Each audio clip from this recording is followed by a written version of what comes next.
Hello everyone, it's me Cole and welcome back to another part of Fire Red.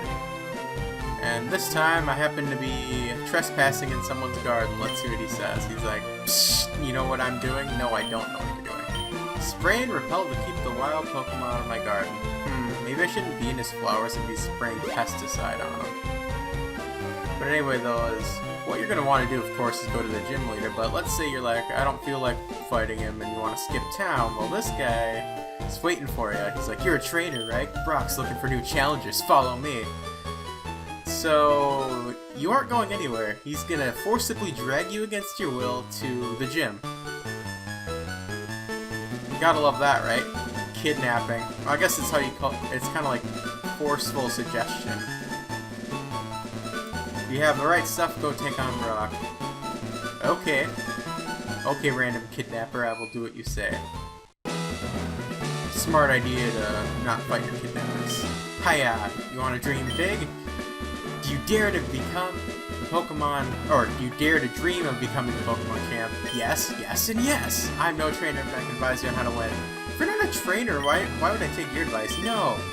Oh, he doesn't even let me say no. First Pokemon out in a match is the left side of the Pokemon list. By changing the order of the Pokemon, you gain an advantage. Try different orders to suit your opponent's party. Blah, blah, blah, I don't care. First trainer. Stop right there, kid. You're 1,000 light years from facing Brock. Now the real question, how can I be 1,000 light years from facing him when I'm literally like 5 feet in front of him? This guy needs to go back to school. Well, then again, he's a kid, so he needs to pay attention in school. Well, I level up my party slightly. Both my main Pokemon are at level 14.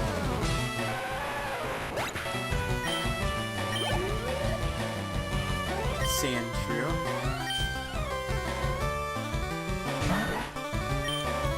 Yeah, and this first guy's a piece of cake, honestly.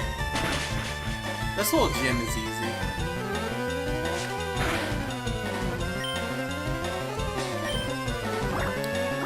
I guess I should have used Bubble. I think I'm kind of overkill and has like 2 HP left. Level 15! One away from evolving. Camperlium. Darn, light years isn't time as measures distance! Okay, good. Maybe he must have slacked off during class, but kind of heard it. That's good.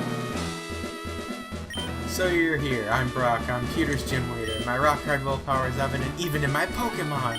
My Pokemon are all rock-hard and have true grit determination. That's right, my Pokemon are all the rock type. Ah, thanks for giving me a way to counter you before I even start. Wahaha, you're going to challenge me knowing that you'll lose? That's the trainer's honor that compels you to challenge me. Fine then, show me your best. So confident for using one of the type with the most weaknesses, arguably, other than ice. Geodude! Gotta love it. It's a rock with arms on it. Most creative design ever next to Voltorb. And this thing's quad weak to water and grass, so if you choose either My Starter or Bulbasaur, you're gonna have way too easy of a time here.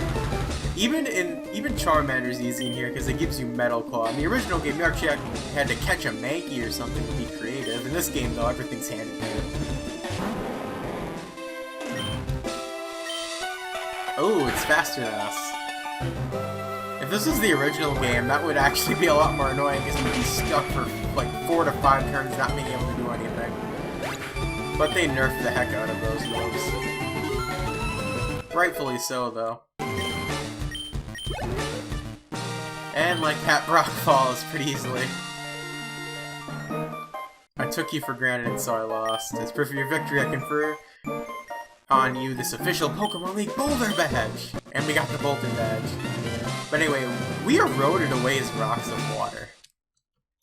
Just happy that Boulder Badge makes your Pokemon more powerful. Ooh, it allows us to use Flash outside of battle. Ooh, our Pokemon's evolving too. Nice part about Flash, though, is let's say we lose or something, we can just use Flash to blind them and not have to pay them any money. And the best part is, even if our Pokemon's unconscious, they can still use Flash. That's what I call animal abuse. Now, to beg the question, how does your Pokemon fly in the air when it's not conscious? That'd be entertaining. couldn't be as funny as in Pokemon Stadium when you use Metronome on a Snorlax and watching it use Fly. One of the funniest things I've ever seen. I think it starts flying with its ears or something silly like that. I forget. But I used to play it all the time with my friend.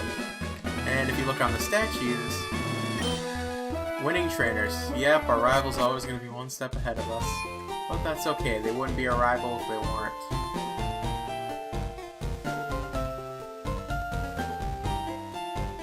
And one thing annoying about the beginning of the game, how slow you move. See, if only there was a way to move faster. Oh wait, there is. Talk to this guy. Oh Cole, I'm glad I caught up to you. I'm Professor Oak's aide. These guys are everywhere. Honestly, you'd figure they don't even work for him, because they're spread out all over the country. I've been asked to deliver this, so here you go. We got the running shoes from the aide. Press B button to run, but only when there's room to run. Well, I must be going back to the lab. Bye-bye! Well, at least this one actually lives in the lab. Some of the other ones are in the most remote locations ever. There's a letter attached. Dear Cole, here's a pair of running shoes for my beloved challenger. Remember, I'll always cheer for you. Don't ever give up from And now we can finally run! Oh man, that's so nice. I like being able to run. Imagine in real life if you if you had to have shoes in order to run. I mean, you could have like this old 70-year-old outspeeding some like trackster because the trackster forgot to wear their running shoes. That'd be entertaining.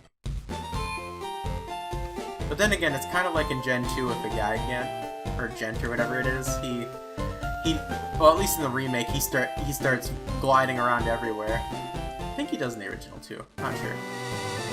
Anyway, though, let's take on some of these trainers. Excuse me, you looked at me, didn't you? Yeah. I looked in your general direction, but not at you. Flatter yourself. Last Janice. Pidgey! Should have brought out mine and shown her who's the superior Pidgey.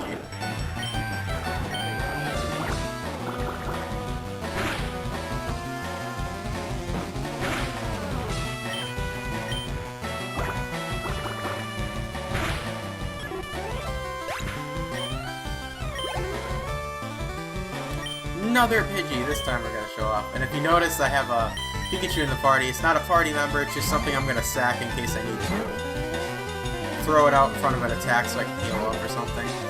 Useful to have. Plus, I think you can learn Flash anyway, so useful. Not a party member. Kind of like an HM slave. It's Pikachu. Everyone's favorite overrated mouse. Next to, you know, Jerry from Tom and Jerry, of course.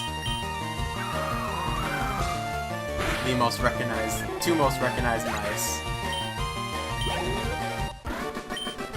Well, that was easy.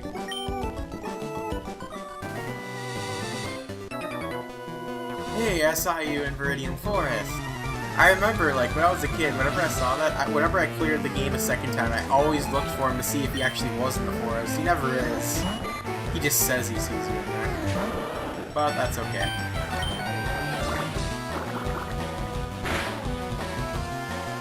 Oh, really?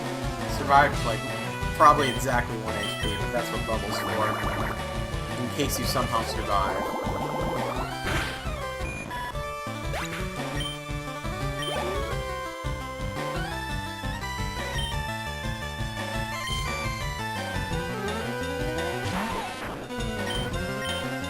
Well, this guy definitely matches the description of people in the forest, using all bug types. Ah, strange shot. It makes it slow, but doesn't really matter. Oh, right, now I know why I wasn't killing it one shot. I was using Bubble and the water gun. That makes sense. I guess I should pay more attention to the attacks. Not that it matters, they don't stand a chance. Don't mind that dang antiviral software.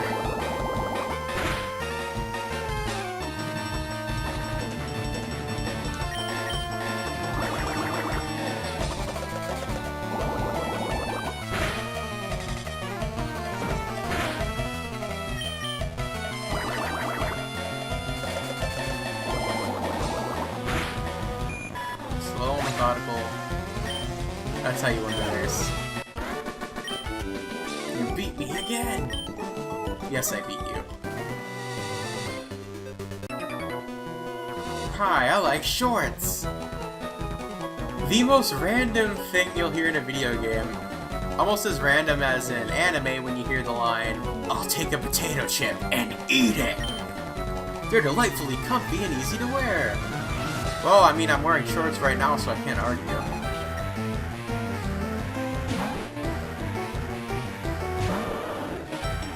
Sometimes I was that kid who'd wear shorts into November, pretty much to the point where there was snow on the ground, then I switched to long pants. So I relate to what this kid's saying.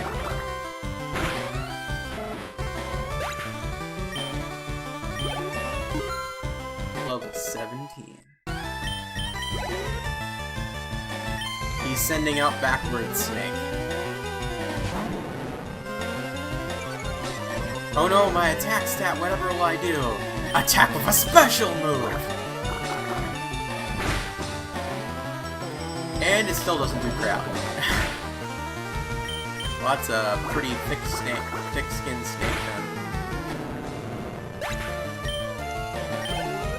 Well, we defeated youngster Bennett's backward spelt snake. Well, we've cleared out the first two trainers. I say we take on this next guy here, and then we can end off the video. Are you a trainer? Let's get with it right away!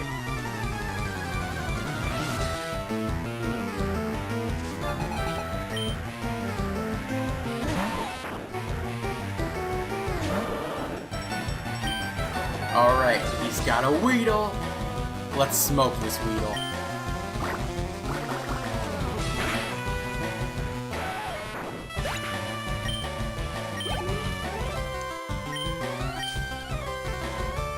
Good old Caterpie. This guy's gonna have a lot of team members. He's got the 4 low-level ones instead of like the 1 or 2 higher-level ones. Oh, well, at least he's got some second forms. At this point, I know they don't do it until you get 2 badges at least, but I wouldn't even mind if they had the final forms. That'd be a good challenge, but they probably figured too tough for this early on. Even though they could just have them be level 9 like they are when they evolve.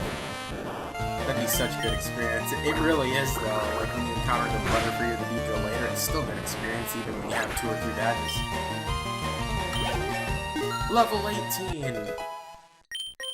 Once we level up our Pidgey, or Gusto, up to level 18 then, they'll evolve, which will be nice. Then we can have 2 second stage evolutions. But I say this is a good ending point. Next time we'll finish up this route and make our way to Mount Moon. See you guys there.